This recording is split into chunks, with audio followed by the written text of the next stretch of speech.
नमस्कार। आज हम बात करने वाले हैं भारत के भूगोल की।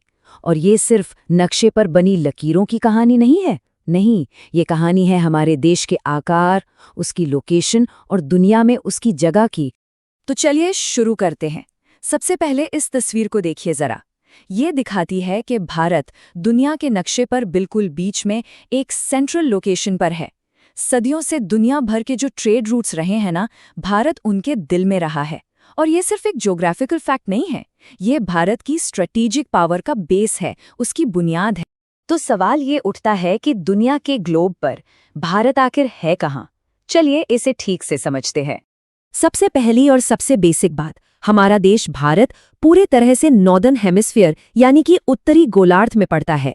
और अगर नंबर्स की बात करें तो ये हैं भारत के सटीक कोऑर्डिनेट्स। देखिए, भारत की जो मेन जमीन है वो साउथ में 8 डिग्री 4 मिनट नॉर्थ लैटिट्यूड से शुरू होकर ऊपर नॉर्थ में 37 डिग्री 6 मिनट नॉर्थ तक जाती है। और अगर हम वेस्ट से ईस्ट की बात करें तो ये 68 डिग्री 7 मिनट ईस्ट से लेकर 97 डिग्री 25 मिनट ईस्ट लॉन्गिट्यूड तक फैली हुई है। अब एक मजेदार बात, ये जो कर्क रेखा है यानी ट्रॉपिक ऑफ कैंसर, जो कि 23.5 डिग्री नॉर्थ लैटिट्यूड पर है, वो हमारे देश के लगभग बीचों बीच से गुजरती है और देश को करीब करीब 2 बराबर हिस्सों में बांट देती है। तो लोकेशन तो समझ ली, अब जरा भारत के विशाल आकार पर, इसके साइज पर गौर करते हैं। भारत का टोटल एरिया कितना है? लगभग 32.8 लाख स्क्वायर किलोमीटर। अब ये नंबर सुनने में बड़ा लगता है, लेकिन जरा अंदाजा लगाइए, ये लगभग पूरे वेस्टर्न यूरोप के बराबर है। इसी वजह से तो भारत दुनिया के सबसे बड़े देशों में गिना जाता है। और इसकी जमीनी सरहद मतलब लैंड बाउंड्री वो है करीब 15,200 किलोमीटर। सोचिए, ये इतनी लंबी है कि अगर कोई बिना रुके ड्राइव भी करे ना, तो भी इसे कवर करने में कई दिन निकल जाएंगे।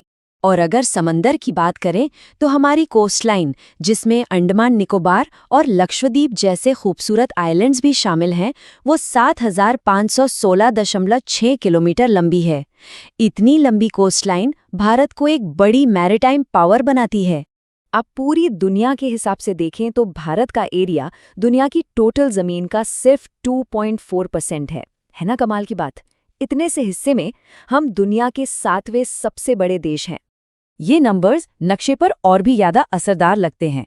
उत्तर में कश्मीर से लेकर दक्षिण में कन्याकुमारी तक ये दूरी है 3,214 किलोमीटर और पश्चिम में गुजरात से लेकर पूर्व में अरुणाचल प्रदेश तक चौड़ाई है 2,933 किलोमीटर।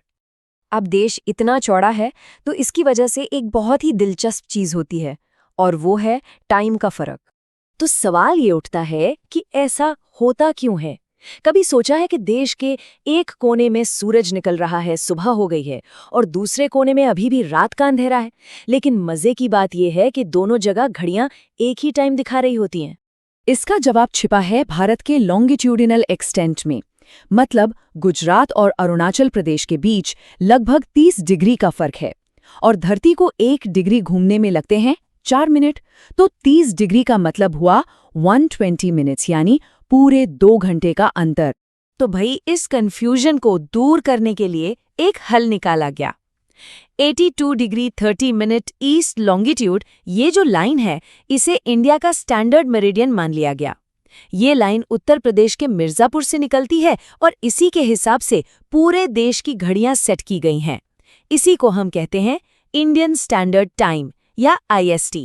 अच्छा, अब थोड़ा जूम आउट करते हैं और वापस बड़ी पिक्चर देखते हैं कि कैसे भारत की ज्योग्राफी इंडियन ओशन में उसके रोल को तय करती है। ये लाइन सब कुछ कह देती है। भारत की लोकेशन ऐसी है कि वो ईस्ट और वेस्ट एशिया के बीच एक पुल की तरह काम करता है, और ये उसे एक बहुत बड़ा फायदा देती है। और भारत की ये लोकेशन इतनी ज्यादा खास है कि इंडियन ओशन दुनिया का अकेला ऐसा महासागर है जिसका नाम किसी देश के नाम पर रखा गया है। ये दिखाता है कि हमारी कोस्टलाइन कितनी लंबी है और इतिहास में हमारा समुद्री प्रभाव कितना रहा है। चलिए एक बढ़िया सा उदाहरण देखते हैं। 1869 में जब सुएज कनाल खुली तो भारत और यूरोप के बीच का रास्ता सीधा सीधा 7,000 किलोमीटर कम हो गया। इससे ट्रेड और कनेक्शन में एक क्रांति सी आ गई।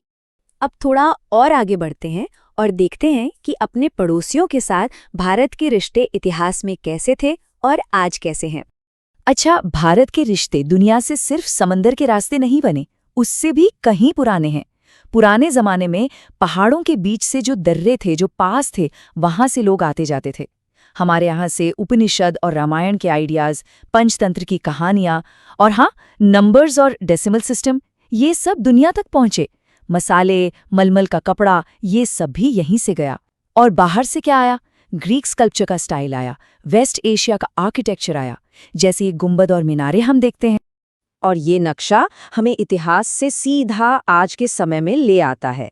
ये वो सारे देश हैं जो आज भारत के पड़ोसी हैं, जिनके साथ हम अपनी जमीनी और समुद्री सीमाएं शेयर करते हैं। तो एक नजर डालते हैं। नॉर्थ वेस्ट में है पाकिस्तान और अफगानिस्तान, नॉर्थ में है चीन, नेपाल और भूटान, ईस्ट में म्यांमार और बांग्लादेश, और साउथ में समंदर पार हमारे दो पड़ोसी हैं, श्रीलंका और मालदीव। तो आखिर में एक सवाल पर आकर रुकते हैं।